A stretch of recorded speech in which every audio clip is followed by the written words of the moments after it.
Welcome back to our module on Asian ethical teachings. And for the third part, our topic is going to be on Confucianism. And still with us is Dr. Manuel D. Jr. So welcome back, sir. All right, sir. So now we are going to talk about the third major Asian religion, which is Confucianism. So can you please provide us, sir, with the basic tenets of this religion? Uh, the Confucius had three aims in life. Okay, and the three aims are to reform society, okay, namely the government, okay, educate the people, and transmit the culture of the Zhou dynasty. Okay, so if you look at these three aims, they really center on education, because it is through education that you can reform the government, the society, and it is also through education that you can transmit the culture of your country. Okay. In other words, patriotism, nationalism. Okay.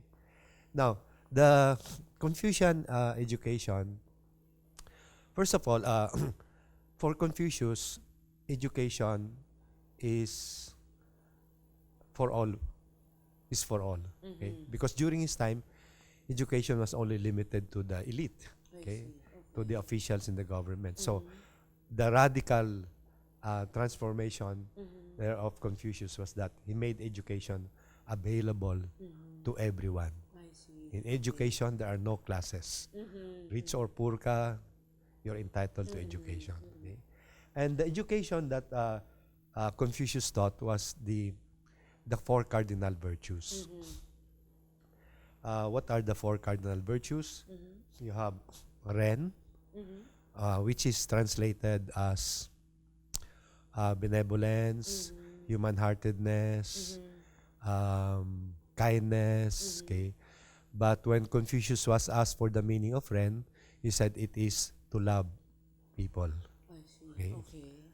And then the second is E, which is translated as righteousness. Okay. Righteousness is doing what is right, not because of the fear of punishment or the desire for a reward, but because it is right. And then you have Zhi, which is translated as wisdom. Okay.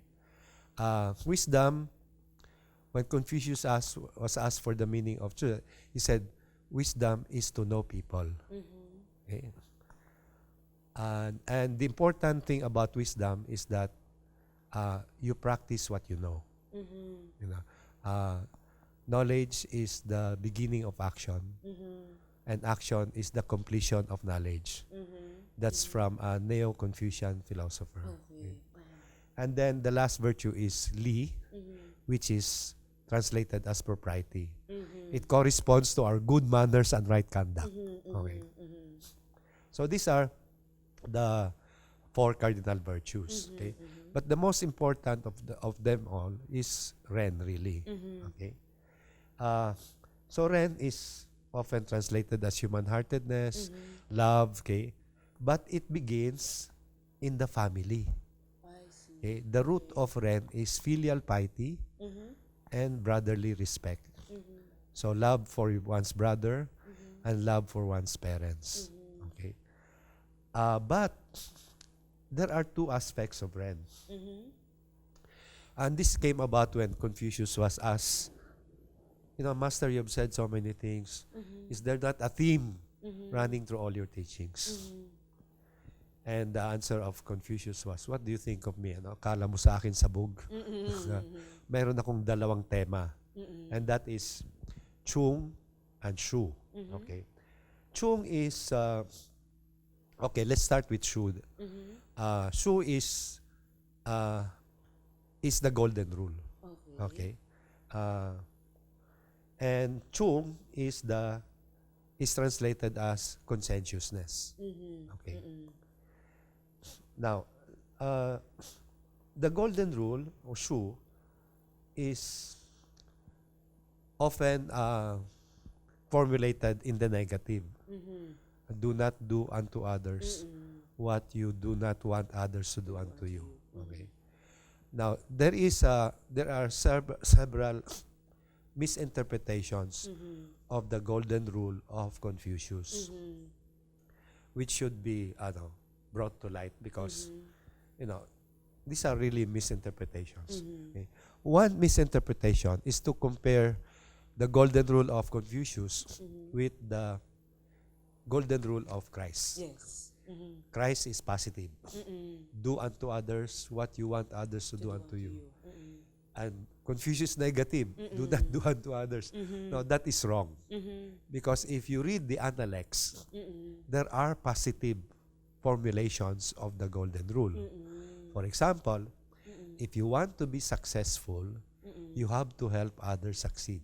Mm-mm. Another example is when you are in a foreign country, Mhm. you must act like the host. Mhm. Yes. So that's a positive. Do what the Romans do. Yeah. No, in other words, you act Yes.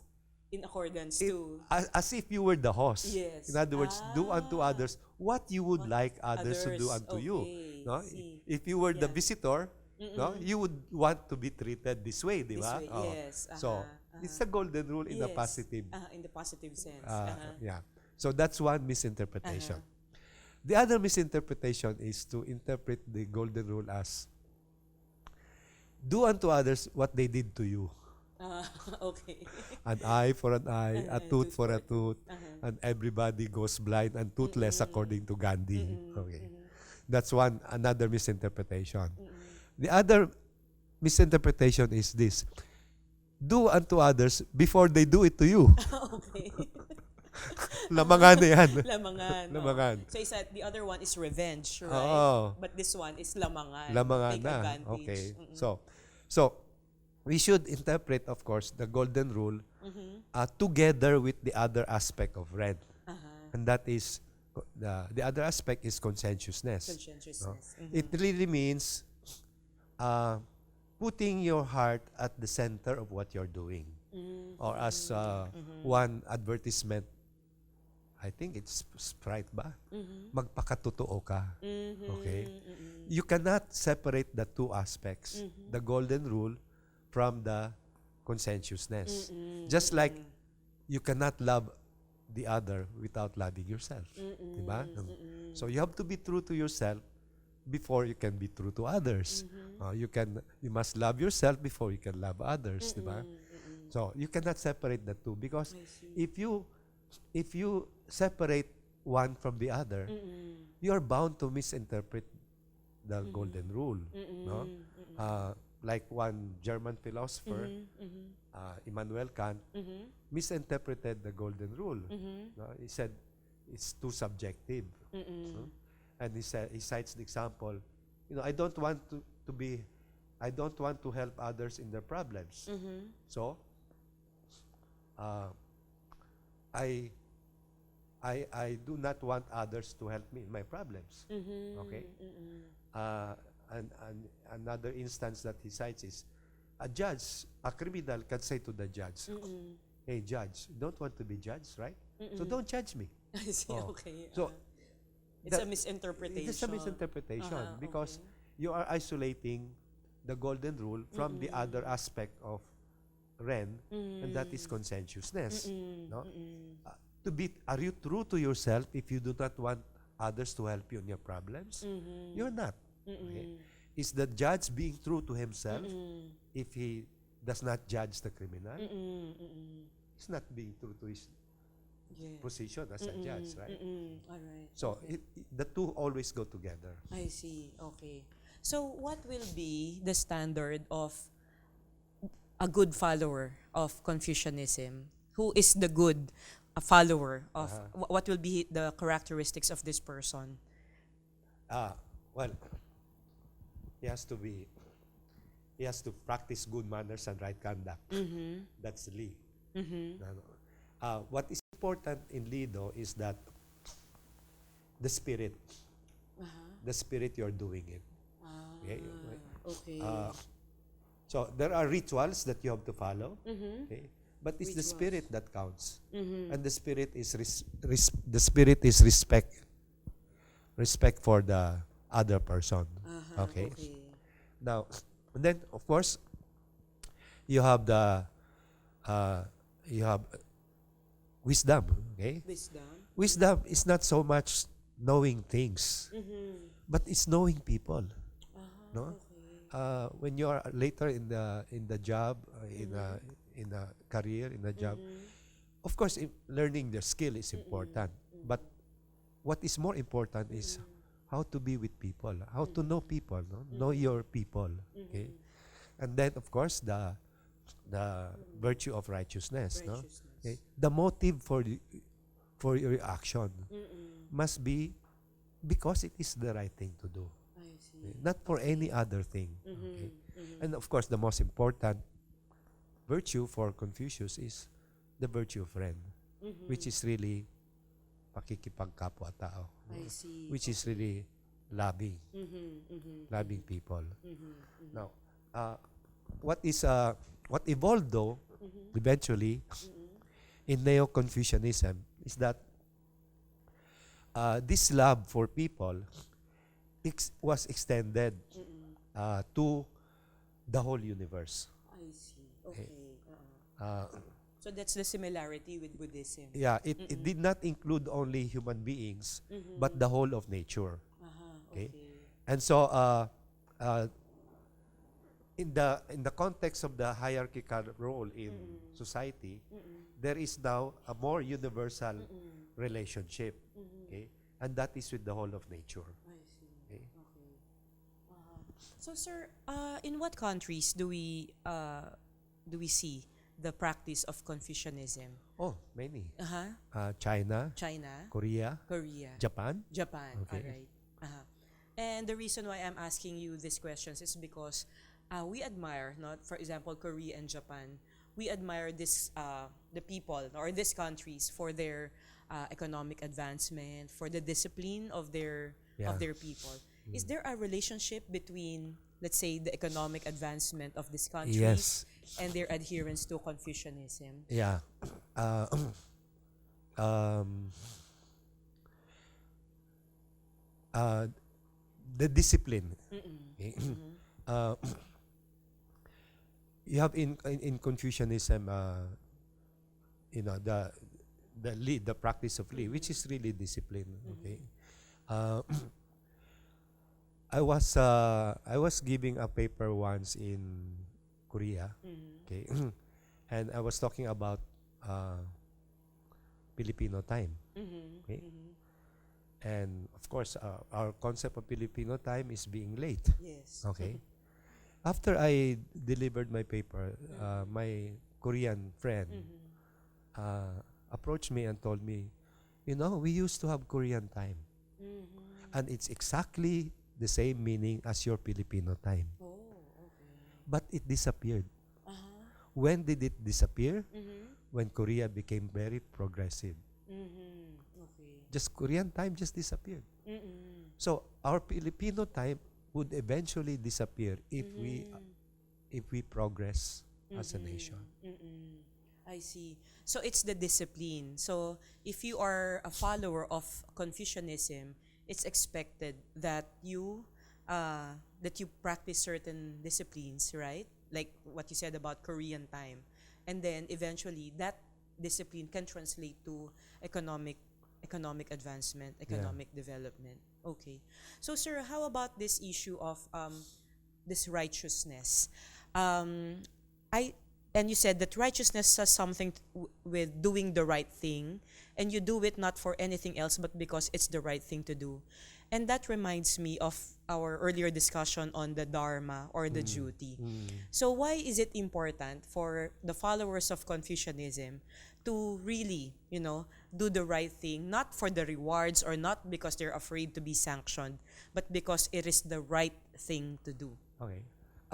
Actually, it was not Confucius mentioned righteousness in his teachings, but the one who emphasized righteousness was his follower, Mencius. Okay. And Mencius identified righteousness with the right path. In other words, he believed in the innate goodness of the human person. Okay. Okay. But together with this innate goodness of the human person, you have to develop that. Okay.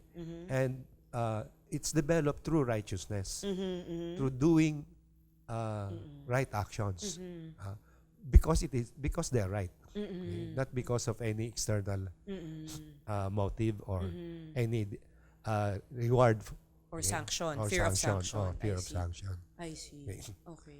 Uh, now, I can relate this to our Filipino notion of pagkamakatuwiran. I see. No? Okay. Pagkamakatuwiran.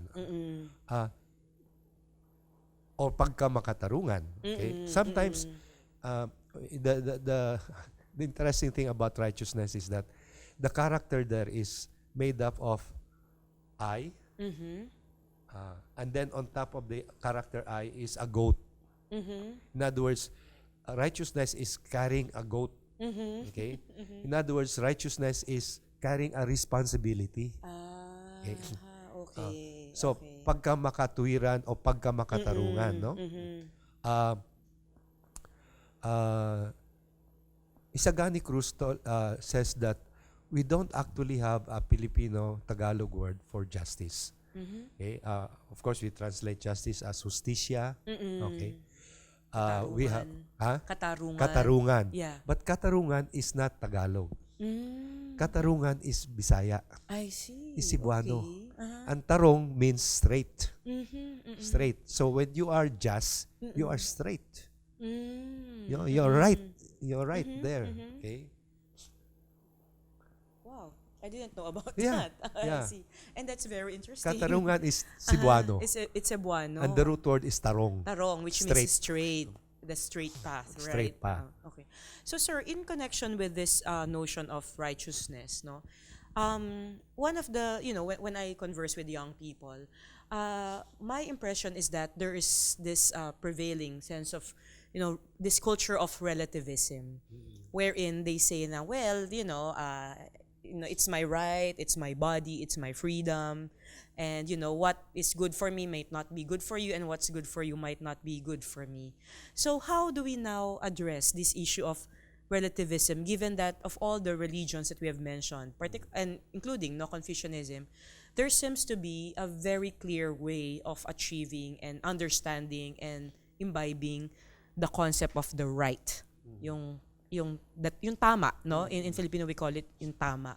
So how do we reconcile that, given that in our environment now there is that prevalent culture of relativism? Yeah, but it's a relativism that is self-centered. In other words, me. What counts is me. Okay, which is very contrary to Confucianism. I see. Okay. Which is also very contrary to our, might say, indigenous culture. Okay, because if you look at our indigenous culture, what is emphasized is always harmony. Yes. Diba? Yes. Harmony with others, no? It's not me. It's actually communal. Diba? The ethics of our indigenous cultures is communal. Communal ethics. And not only communal, it's also, might say, environmental. No? Yes. You have to harmonize with nature. Yeah? You must not disrupt nature. Okay? So, Confucianism would emphasize that also, that it's not the golden rule. Yes, it's the golden rule is the standard. Okay? But the golden rule is coupled with being true to oneself. No? And what is your true self? It is to be related I see. to others. Okay. Okay? So now we can see that this culture of relativism is actually connected to the very individualist culture, Yeah. Of the West. Of the West. Yeah. And it is not very Filipino in a No. way, right? No. Because our value system tells us that we are actually communal. We are communal. And it's connected to the Asian tradition because from Hinduism to Buddhism to Confucianism, the word is compassion, Yeah. right? I've noticed that, in all the three major religions, we have been talking about being compassionate with other people, and it's not being self-centered. All right. So, sir, so that brings us to how all of these religions connect to what the Filipino standard of ethics is. But before I go Oh into yeah. that, Okay. Yes, sir. I would also like to emphasize in Confucianism Mm-mm. the importance of the family, Okay. and that's Yes. that in a way, um, we belong to that culture of to the Asian culture in particular Mm-mm. with China, Mm-hmm. because before the Spaniards came, the Chinese were already In the Philippines. in the Philippines, Yes. okay?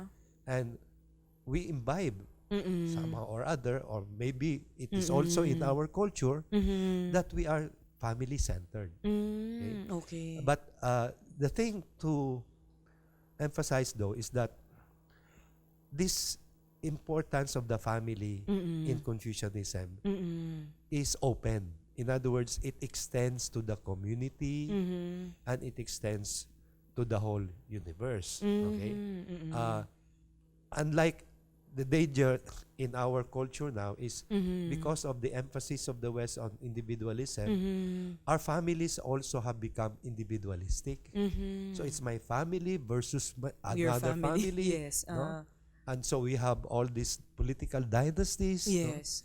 Which is not Confucian. Mm-hmm. Which is not Confucian at all. Because political dynasties negate the idea of universality, Yes, right? and harmony. And harmony. Yeah. I see. All right. So, sir, given that, well, of course, this statement is going to be debatable, but, I have read some articles saying that the Philippine culture, no, including our standard of right and wrong, is quite damaged, no, because of the marriage of the East and the West. Can you please tell us, sir, which part now of Filipino culture as we know it now is influenced by these Asian philosophies or Asian teachings, which is somehow lost now because of the very strong Western orientation of our society now? So aside from us being, family oriented and, wanting to be in harmony, no, with the community, that smooth SIR, smooth interpersonal relationship. What are those other dimensions of the Filipino culture as we practice it now that are strongly connected to these Asian philosophies? I would say the kapwa philosophy. No? Kapwa. The pakikipagkapwa. I think we should bring back the bayanihan spirit. Di ba? We had a picture of people helping a family move house, di ba? Okay. Of course, that's before technology, okay? But I think we should emphasize, bring back the pakikipagkapwa, which is different from pakikisama. Yes. Okay? Because pakikisama, you can be pakikisama sa corruption, di ba? Okay. But pakikipagkapwa is actually the golden rule, di ba? It's actually the golden rule. Okay. Because pakikisama is that you join the group for the sake of joining them even if they're doing something wrong. Bad. Yeah, something bad. But in pakikipagkapwa, it's following the golden rule and it is something positive, right? How about, sir, the concept of loob? Because you're talking of, mindfulness, being in touch, contemplation. And when we were explaining those things, the word that came to my mind was loob. Yes. And can you please elaborate on that, sir? Yeah, the one who really studied the loob is Father Mercado. Okay. That was his thesis at the Ateneo. It was published into a book. No? So he's into that.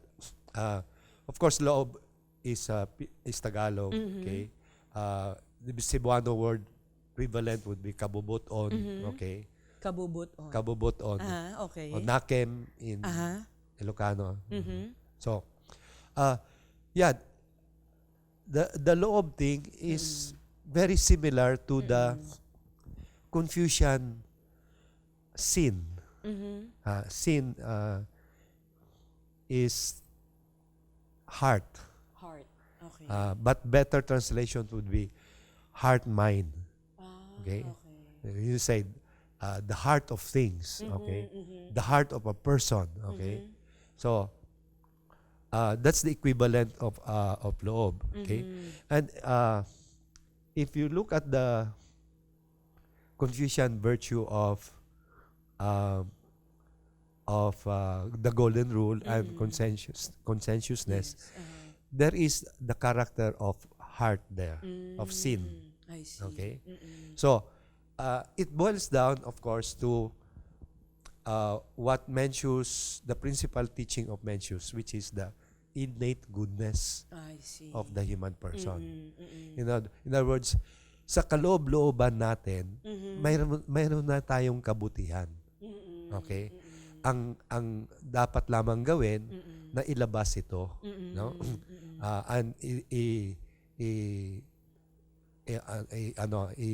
ipaunlad yung seed Mm-hmm. of goodness inside the loob. Mm-mm. No? Mm-mm.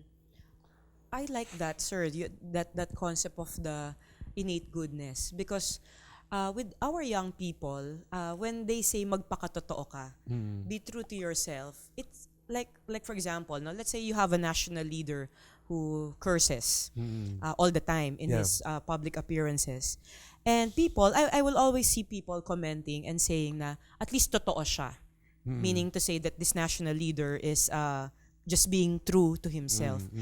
Is that notion not a negation of this inherent goodness, this loob that we are talking about? Because it seems to me that that what is in the loob is actually perceived to be by these religions as something good and not something banal or something bad. So can you elaborate on why there seems to be that confusion? Given that we think that when you say magpakatotoo ka, be true to yourself, it's Sigmund Freud would have said it's your id dominating you. I think that's a wrong perception. It's a wrong perception. Okay. I don't think Duterte is nagpapakatotoo. Yes, I think he's nagpapatawa. I see. Okay. No? Uh-huh. He wants to get the Attention. the attention of the people. Okay? Mhm. In other words, it's being self-centered. No? He's being self-centered because instead of, He wants to entertain. he wants to entertain in a manner that's not He wants to follow the crowd. he wants to give to the crowd what they expect from him. All right. Okay. So that's a good point, no? Because I think it all boils down to our concept of who the human person should be. I think the magpapakatotoo ni Duterte would be when he was elected president, and then he went to the graveyard of his mother and he cried. That's the true Duterte. That's magpakatotoo. I see. Okay. And that's actually the good side of him, Yeah. right? Being respectful of the elders, diba? The mother. And the challenge that he was going to face, no? And he never expected to be president, diba? He was a last minute candidate, remember? Okay. So, sir, that brings me to this. Why is it now that many Filipinos seem confused? That when a person acts really rudely or badly, why is it now that we think that that person is just being true? Why do we have such a negative notion of who the human person is? I think that boils down to the miseducation of the Okay. or the miseducation or the lack of education, whatever term you want to put it, no? And that's why it's important that we have this subject, okay, as part of the GE, no? The ethics, no? Because we need to have the right notion. The right notion of what it is to be a true human being and how you actually actualize that Yeah. that humanity, right? Okay. So, sir, if we have students now who are very interested in Confucianism and they would like to know more about this set of practices, this religion, what would be the key points, that our students should bear in mind for them to say that now, there's a part of me that has been a follower of Confucianism? Okay. Well, uh, Confucianism begins with loving the family. Okay. Um, that's where it all begins, no? Society develops from families. When you have good families, It's really the foundation the of foundation society. is the family. Yeah. Okay? So, begin with the family, loving the family, but do not stay with the family. Extend it to the community. Extend it to anyone that you meet. Extend it to nature. Okay? There is such a thing as love of nature. No? So the family is not just the biological family, but Yes. it's the wider society, The wider society, including the environment. including the environment. That's Yeah. one. Because the oriental notion of the human person is that he is not against nature. He is part of nature. And he's not about to subjugate nature. Correct. I Yeah. see. All He is right. part of nature. Uh-huh. So if you look at the Chinese paintings, you never have a painting of a face. No? It's always a human being against the background of nature. No? Very Taoist, of course. I see. Okay. So if you are family oriented, then that's very Confucian Yes. in Yeah, but do not stay within the family. Extend to the wider wider society, society, the wider community. community. And I think that's also very Filipino, right? Yeah. We have this SIR, which is the smooth interpersonal Yeah. relationship. Okay. Sir, some final words for our students now that we're concluding the 3 sessions on Asian ethical teachings. What words of advice can you give to our students? If you look at all the three religions or 3 philosophies, okay, Hinduism, Buddhism, and Confucianism, what's really common to all 3 is the golden rule. Okay, but the golden rule is not only to a fellow human being. Okay, the golden rule can also be extended to nature. Okay, because we are part of nature, and if we do not want to be hurt, then we must also not hurt nature. Yes. Okay. In the same way, when we deal with people, okay, we do not want to be hurt, so we should not also be hurting people. So what serves as a thread in all 3 is really non-violence. Non-violence. Okay? And non-violence is not just physical. No? Hunger is violence. It's a form of violence. And so we must help others to survive. Okay, we must help others live a decent life, because that is part of the golden rule. Okay. So, sir, thank you very much for your insights, for your ideas. I personally learned a lot from these sessions.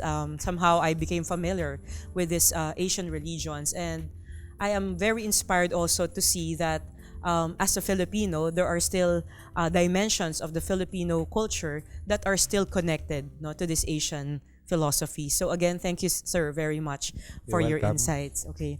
So my 2 key takeaways from this session will be, number 1, it is really integral that we become very mindful that everything we do it conscientiously. And the second thing that I realize is that compassion cuts across religions. Whether you are a Christian or you are a Hindu or a Buddhist or a follower of Confucianism, compassion is the name of the game. So there you go. So thank you very much for watching, and see you again in the next module on applied ethics. Have a good day. Thank you, sir.